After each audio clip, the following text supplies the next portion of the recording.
wear badges have seen things most people will never see.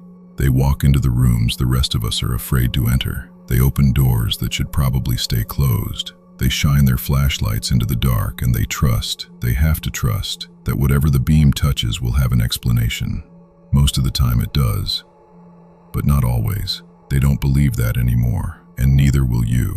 Story 1. The figure at the end of the hall. I have been a canine handler for almost 9 years. In that time, my partner, a 4-year-old German Shepherd named Rex, has been by my side through things that would shake most people to their core. Warehouses in the middle of the night, abandoned buildings where the floors had rotted through, dense woods at 2 in the morning with nothing but a flashlight and a leash. Rex doesn't spook. That is not a small thing to say about a dog. Some animals are skittish by nature. A sudden noise, a shadow, a strange smell, and they fall apart. Rex is not that dog. He is trained, steady, focused. He was built for this work, and he knows it, which is exactly why what happened that night has never left me. We were called in to assist Petrol on a house search. Officers had tried to stop a suspect a few blocks away, and he ran, cut through several backyards, disappeared somewhere near a residential property. By the time we arrived, they'd already swept the first floor and weren't comfortable calling it clear. The house was a 2-story place in a quiet subdivision, clean street, ordinary neighborhood, the kind of house where nothing bad is supposed to happen. The homeowners were out of town. All the windows were closed, no air movement upstairs, just silence, and that particular stillness that empty houses have, like they've been holding their breath.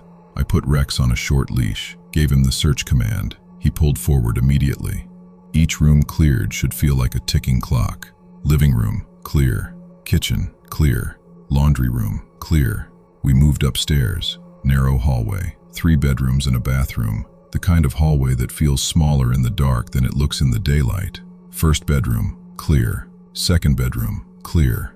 Then Rex pulled toward the bathroom at the end of the hall. The bathroom looked normal, nothing out of place. Rex sniffed the vanity, the floor, around the base of the tub, and then dropped to almost nothing. He froze, ears straight forward, body locked rigid. Every muscle in that dog went completely still, and then he started growling. But he wasn't growling at anything inside the bathroom. He was staring out into the hallway. I stepped backward into the hall with him. Rex's growl had become full barking now, aggressive, urgent, the bark he uses when he has found something real, something dangerous. I looked down the hallway. At the far end, near the last bedroom door, there was a figure. Tall, dark, and completely, utterly still. I identified myself immediately. Police, canine unit. No response. I asked directly who it was. Nothing. I knew every officer on that scene, and not one of them was supposed to be upstairs. Then the figure turned, slowly, and walked into the bedroom at the end of the hall. Rex refuses. Quietly confused, this is a man whose anchor just failed him. I tried to move forward. Rex planted his feet and pulled back hard. I've never felt that from him before. He is trained to go forward. Forward is everything he knows. But in that moment, he was pulling backward with everything he had, and he kept looking up at me with an expression I can only describe as pleading. Like he was asking me why I was making him do this. I radioed for backup, possible suspect in the end bedroom. Then I moved. Rex resisted the entire length of that hall. When we reached the doorway, he refused to cross the threshold entirely. I stepped inside alone. Gun raised. The room was empty. A bed, a dresser, closed window, empty closet. No attic hatch, no crawl space, no hidden panel in the walls. No way out. When the other officers came upstairs and tried to coax Rex through that doorway, he refused. Multiple officers, multiple attempts. That dog would not set a single paw inside that room. We searched everything, twice. We found nothing. When I finally took Rex outside, he kept glancing back at the house as we walked to the car. The moment we stepped into the night air, he relaxed. He got into his crate, curled up instantly. but he didn't look at me the way he normally does after a search. I've turned that night over in my mind thousands of times.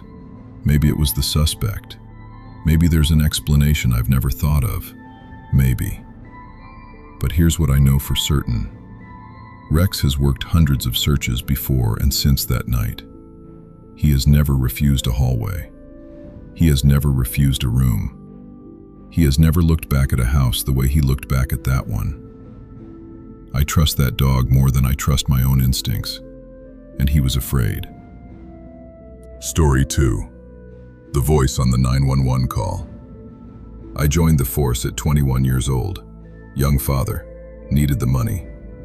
The night shift was the assignment they gave new officers, and I took it without complaint. 6 in the evening to 6 in the morning. 12 hours of mostly nothing. Speeding tickets, drunk drivers, the occasional domestic call. Most nights it was almost peaceful. I'd sit in my cruiser, listen to podcasts, watch the dark town breathe around me.